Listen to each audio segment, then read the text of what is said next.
Introducing Greear Webb, the humble giant, a true juggernaut for justice and an unwavering warrior for what's right.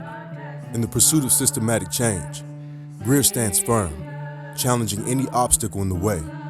With the profound belief that diversity is our strength, Greear advocates for collaboration as the key to success.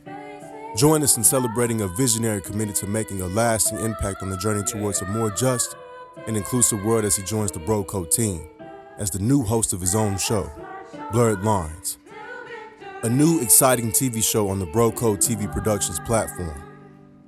Get ready.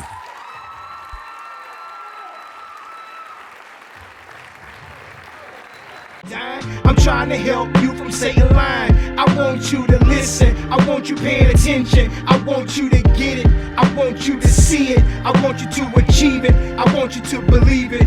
Put your trust in Jesus. You can trust in Jesus. The streets can be wicked, so much mischief. One can dive in, shucking and jiving. You know how many guys been killed, lost their life in. The enemy so trifling. Paint some pictures so you may like it. He's not your friend. What's going on, everybody? Welcome to Blurred Lines. I'm your host, Greear Webb. True and lasting change always begins with honest conversation. However, the topics of religion or faith and politics are often pitted against each other, as people believe one detracts from the other. Now, it's time to blur the lines. On this show, we bring together leaders passionate about making a difference through the realms of both public faith and public policy. And today, I am privileged and grateful to have with me one of those leaders and, I believe, a true living legend. She is a true servant leader, an advocate by trade, and holds a bachelor's degree and master's degree in public administration, which we'll get into. She serves as the executive director of the North Carolina Coalition Against Sexual Assault, or NCCASA, working tirelessly to advocate and educate people on and combat the reality of sexual violence. And I'm proud to call her a friend and a mentor. She is Monika Johnson-Hostler. Thank you so much for joining me today. Thank you for having me. Yes, I'm so excited for our conversation. If it's okay with you, I want us to talk a little bit more about your background in a little segment I've come to call Beyond the Bio. So this is your time to go beyond the bio, and I have two specific questions for you that will help our audience get to know you a little bit better beyond what they can search online. The first question for you is this: what is something you are most proud of, something that is probably not listed in all of your public biographies?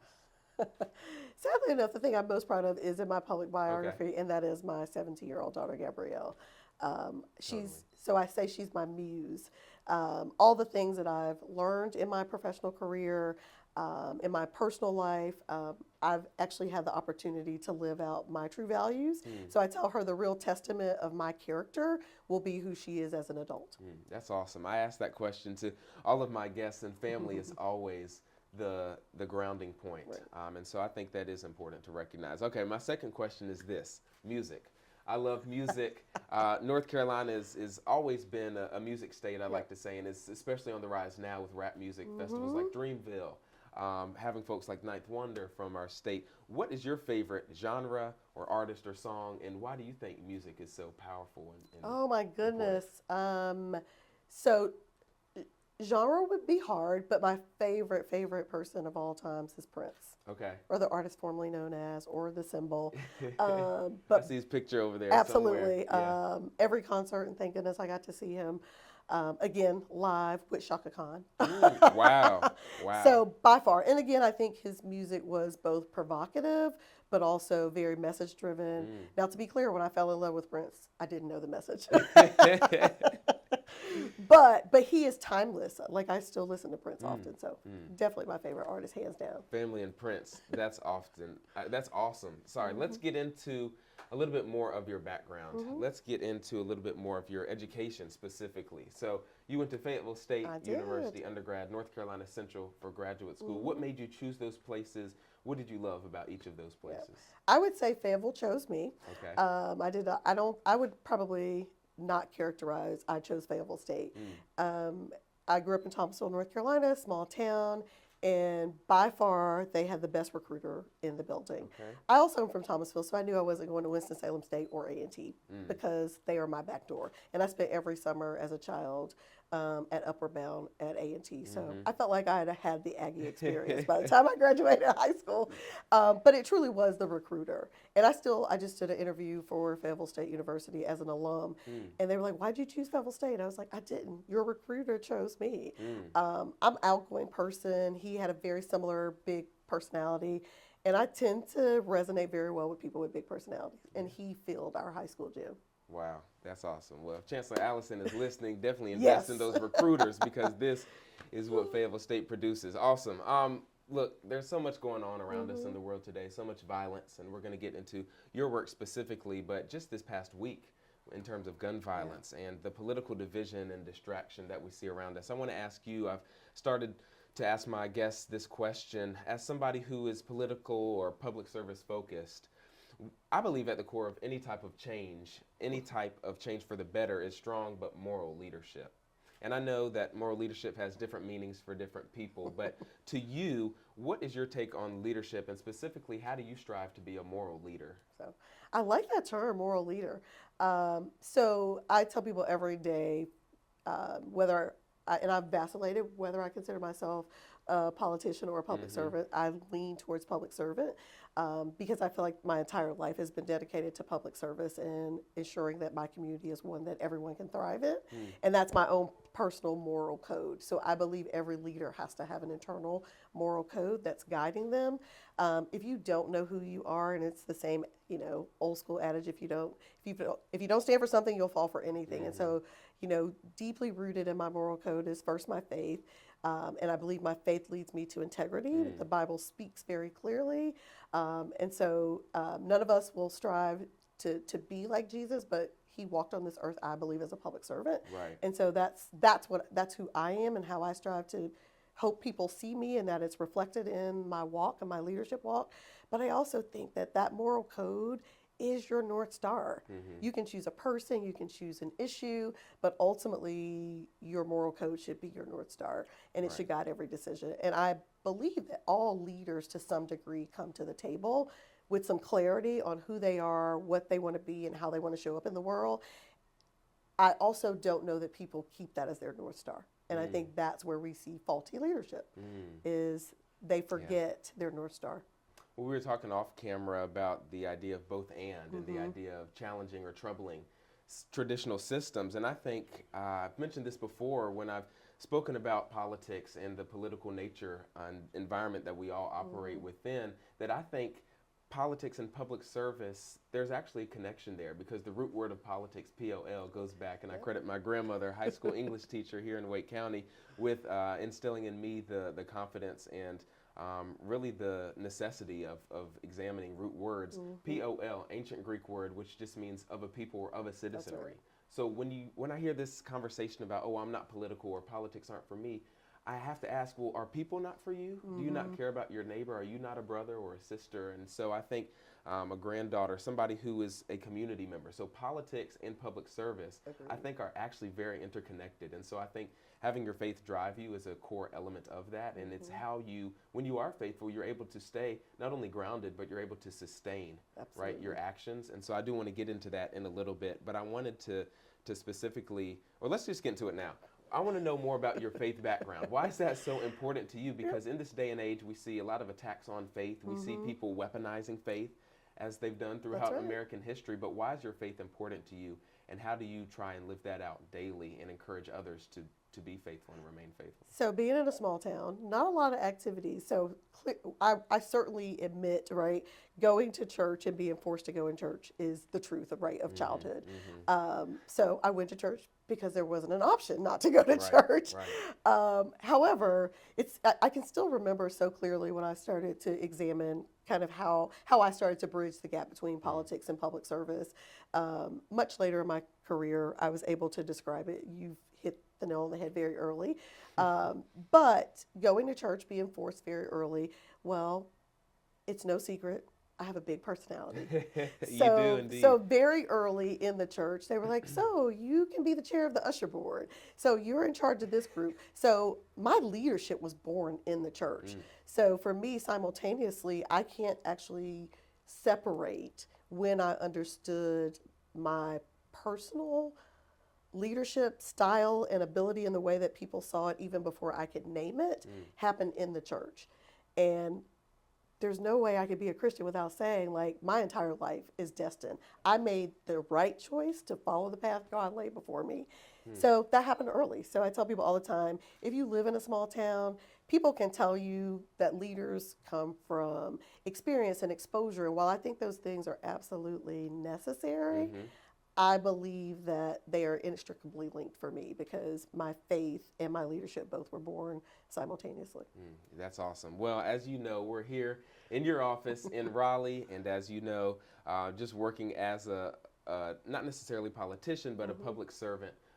Bills have to get paid somehow, right? That's we have to right. continue campaigning. We have to continue pushing toward justice, and we also have to pay our bills here on Blurred Lines. So we're going to go to a quick break. We'll be right back with Monika Johnson-Hostler here on Blurred Lines. I'm Greear Webb. A little bit over a year, YM4C has been a saving grace for me and my son. Unlocking a world of potential. YM4C, Young Men for Christ, is more than a mentor program. It is a transformative journey for youth ages 8 to 16. Through life skills, character development, and engaging in pro-social activities, YM4C is sowing seeds of love, hope, and self-confidence. We believe in the power of opportunity and exposure to shape a brighter future for our youth. Join us in nurturing the next generation. Follow, support, and make a difference at ym4c.org. Together, we inspire greatness. We're back here on Blurred Lines. I'm Greear Webb. We were talking here with Monika Johnson-Hostler about her faith, your faith, and why it's so important to you. One of my favorite, what I call justice verses in the Bible is Isaiah 1:17. Learn to do good, seek justice, correct oppression, bring justice to the fatherless, and plead the widow's cause. So what, if anything, stands out to you about that verse? And what do you think about when you hear and read God's charge to us to uplift each and every one of his children? All of it, but the last part of it, I would say for me, right? I believe, especially in my day job as an advocate and an activist, everything I do on behalf of survivors is pleading their cause.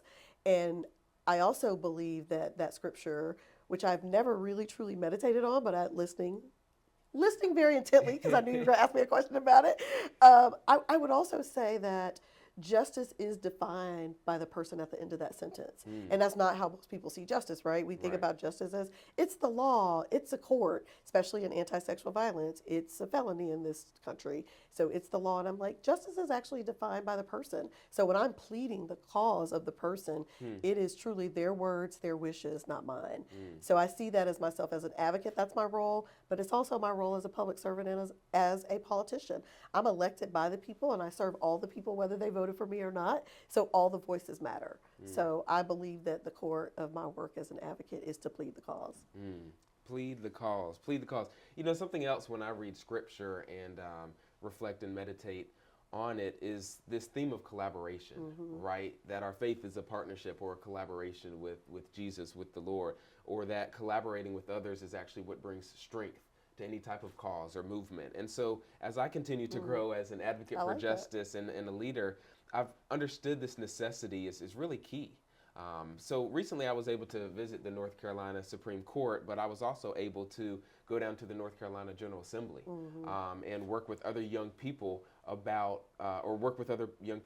passing a bill, a piece of legislation to combat social media addiction among young people, and the way that we can really go down that rabbit hole and that vortex, right, and actually see content that is harmful, and that young people, even as young as middle school, may not know is harming them, but it's planting that seed of doubt in themselves, in their mind. And so I want to know from you, North Carolina is often divided on issues, and sometimes the Wake County School Board is too. And how would you say collaboration plays a role in your job, both of your jobs, as both an advocate and an activist? That's right. And here, and then also as a public servant, where you're also an advocate and can be an activist. But in your roles, why do you think, and how does collaboration provide just such a level of importance in what you do? So perfect timing. I just spoke at the Fort Bragg yesterday for Sexual Assault Awareness Month, and the title was about collaboration.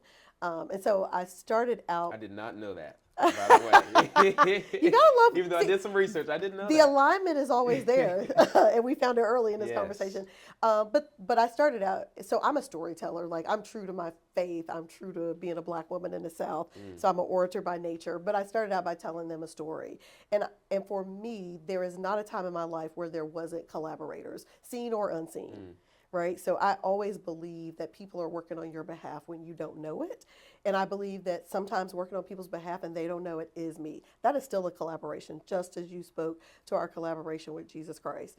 Every day when I wake up, it is a collaboration now that this body is knocking on the doors of 50. It is a collaboration to be like, hey, God, how are we going to get out of this bed today, right? It's like, are my knees going to give me some issues? Like, work with me. So some of our collaborations, like the relationship that I have with Christ, is ever present, clear, and always in communication, right? So my relationship with Christ is always collaboration is clear. Some of the collaboration isn't always that clear. And so I always challenge people, when you think about collaboration, it is important and necessary.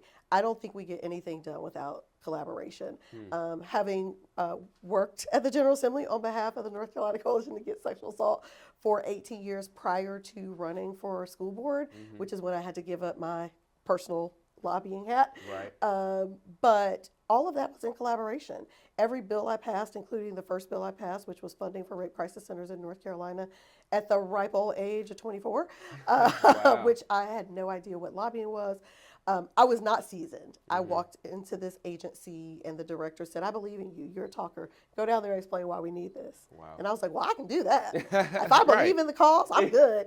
And I did. And so, but I didn't go in there without background information and a group of people who were ready to be called to testify, to write testimony, or to speak publicly, or to speak privately. So the collaboration was necessary. And even when I couldn't name it, I intuitively knew it had to happen. And so, again, I'm led by my intuition, which is my moral code, which is my North Star, right? So I think it's essential, but I often think that people make the assumption that collaboration has to be public. And sometimes, especially when you talk about policy, all things are not for Front Street. Right? So as a school board member, you know, when I met with activists, I said to them, I spent my entire life as an activist. I'm now stepping truly into being an advocate. I'm pleading the cause on behalf of community groups, individuals, students, parents, teachers alike. So I would say I have a collaboration with all of my stakeholders. Some of them are clearly public, right? People vote for me, they endorse me, but I would say the bulk of them are not public. But indeed, students, my number one collaborators, right? There's nothing about my relationship with students that's on Front Street. Sometimes I bring it up, but just like COVID is a great example. We heard a lot from parents. We heard a lot from teachers. We didn't hear a lot of students, right? Because we weren't meeting in public. So I called all of my dear teacher friends and was like, hey, can you give me some space on your Zoom or your Google Classroom with your students? So that's an example for me of collaborators that aren't public, but necessary in all my decision making. Oh, that's wow. So what I heard from that was preparation is key to collaboration. Yes. Communication is key, and to have activists and advocates are necessary in collaborating. I call it the inside-outside game. There you go. Somebody got to be out there with protest signs. Somebody got to be in there writing the policy. Right. There would be no civil rights as we know it without both Martin and Thurgood Marshall. Right. Absolutely. And out of the system. That's I want to follow up on that before we head to one of my favorite segments of the show. But first, what do you think is the most challenging aspect of your job as both a school board member and the executive director here at NCCASA? And what do you love most about each of those roles? So toughest thing and most favorite. Toughest thing truly is, again, you know, I work in a world where we talk about the importance of who you are and how you became who you are. I own the fact that as a woman in North Carolina, I was socialized to make people happy. Not something intuitively. I don't think anybody in my family was like, you're going to make the world happy. Nobody said that to me, but I understood the need to create happiness and please people very early, whether it was in school. Like, I was always the person like, don't make the teacher mad. Let me help you. At home, I was always like, let me do the thing so nobody gets in trouble. So, and I think that is so ingrained in how we raise girls, or especially those who identify as girls very early on, is to be people pleasers. And so that's the toughest part, because I'm always going to make decisions, and I don't have a problem making decisions, but it is tough And I always set a precursor, just like now, that somebody's not going to be happy. It's not Right. because I didn't hear you. It is because based on all the voices that were heard, all the work, the preparation that I've done, this is the decision that I'm making. So ultimately, in both of my jobs, the toughest thing is not making people happy, which is also known as compromise. There is no politics, no policy, no public service without some level of compromise. And people don't like the word compromise, right? So I tell people all the time, as someone who's been married almost 25 years, compromise does not mean 50-50. It means you might have to give 80% and I may be only to give 20, but it's a reciprocal relationship. And so it isn't always going to be uneven that way, but there will be clear winners and losers because that's the American way. We like to determine who won and who didn't. And I always say we all win if we understand that compromise is about the long goal. So I always tell people we can argue in the short term if that's where you want to spend your time and energy. I'm not going to spend my time and energy there. Strategic framework is how I live, right? Everything has a strategy, and I believe in the long-term solutions. Toughest part for me is not make people aren't happy with the immediate solutions. Everybody can't be. The part that I love is I get to tell people, right? So I don't work in isolation. All of my work is in collaboration. So that's the easy part is I can tell people. Like when I make this, one of the hardest decisions you make as school board pre-COVID was student assignment, right? People were up in their arms about where they're going to go to school. I did learn that Wake County has been moving kids since segregation and integration, and it has not stopped. Although people are like, this is new. It's not. No. I have friends who grew up in Wake County who are my age who were like, I went to 3 middle schools. And I'm like, there's only 3 years of middle school. So the easiest part is I always explain whether, and it's interesting because as a school board member, I don't generally explain from the table because that's speaking broadly to the public and the constituents or the people who aren't happy might not be listening that day. I personally tell people when I'm making a decision which isn't the decision they want. And that's the best part is I get to one, plead my case to them, but also let them know that I still heard them.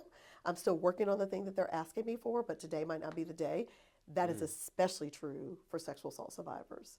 I may have to say, right, like my campus or military work is more about accommodations than the criminal justice system, right? In North Carolina, less than 25% of sexual assault victims see an adjudication in the court system. So I always explain to survivors, you may not get the outcome you want in the court, but what other things can I help you advocate for to get? Which feels like a compromise when you first start talking about that. But ultimately, it gives people also autonomy and in charge of their own decision making. So that's the best part for me, even though it is also the thing that's difficult is I get to talk to people about the decisions we're making. Right.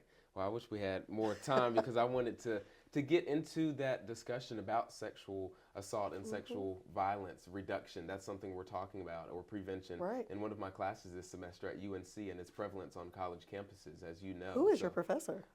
You'll have to tell me later. I have will. to make sure they're being a good teacher on this subject. Exactly. Yeah. We've had some great dialogue and discussion just about not only autonomy, bodily autonomy, and seeing yourself, viewing yourself as a sexual citizen, right? That's right. With the right to say no, but also what is our role as men in particular? What are each of our roles in supporting and protecting those around us and ensuring that autonomy remains That's for right. each individual? So And we all have a role. we do. We all have a role That's right. in creating positive change and protecting everyone. I want to jump now to Words from the Wise. As I mentioned earlier, my favorite segment. We've already mentioned that Monika here has a big personality, and we've talked about a lot today. I want you to put into one word your thoughts on this question. I've told many of my other guests this, and I do truly. I'm sure the camera is capturing my. I mean, I consider you a true community servant, a shepherd, really, a leader of people. So what do you think, in one word, about the idea of justice and equity as you serve students, as you serve people through your role here across this state in Wake County? One word, your thoughts on how to promote justice and equity. I'll give you some chance to explain it afterward. I'll give you a chance to think about it, but I need one word. So the word won't make sense without explanation. So thank you for saying that. So my word is always going to be love, right? Like, so the Bible teaches us about all different kinds of love, right? And sometimes people only think about intimate love or familial love. It's agape love for me, right? So when you love someone, it is clear and reflected even when you're like, no. So as a parent, raising my daughter, when I say no, she knows I love her. And so therefore, how you receive the no is different. You don't like the no, Right. but you know the no isn't about, it's not adversarial, and it's not because I'm trying to stifle your life. It's a reason. And so I lead with love, and hopefully it's reflected in who I am. And I think when you think about equity and justice, when you know that your leaders love, and I do mean love, which to me, love is an action word. So that's why I say the word throws people off, but it's the actions that should be speaking louder than my words every day. And so when I say no, when I say to survivors, we're not going to be able to take that case to court. Or when I say to a parent, I'm sorry, the school district is still going to suspend your kid. I believe that everything that I've done to that point and all the things that I'll do after that no will be reflected, that I love them and the justice may not have been what they thought, but I'm fair and I'm equitable and I'm leading by example that hopefully will be reflected in my no. Leading with love, one of my favorite phrases, and sometimes you got to respect the no. I'm Greear Webb, this is Blurred Lines, and we'll be right back.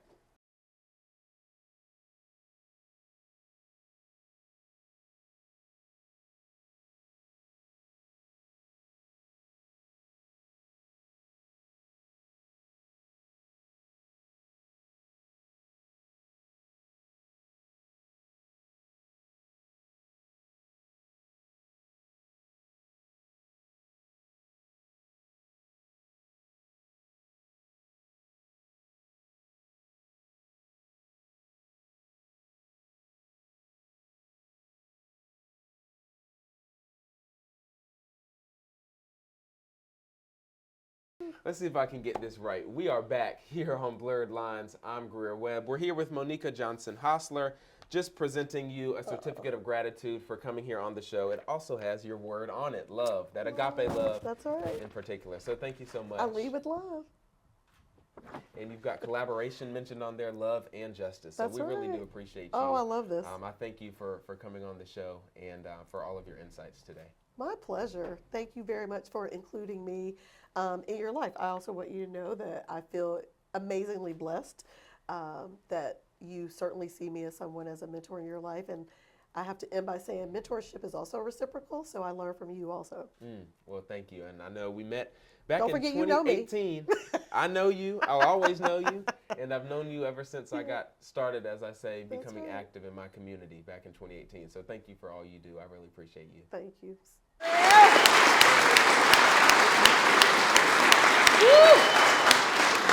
Introducing Greear Webb, the humble giant, a true juggernaut for justice and an unwavering warrior for what's right. In the pursuit of systematic change, Greear stands firm, challenging any obstacle in the way. With the profound belief that diversity is our strength, Greear advocates for collaboration as the key to success. Join us in celebrating a visionary committed to making a lasting impact on the journey towards a more just and inclusive world as he joins the Bro Code team as the new host of his own show, Blurred Lines, a new exciting TV show on the Bro Code TV Productions platform. Get ready.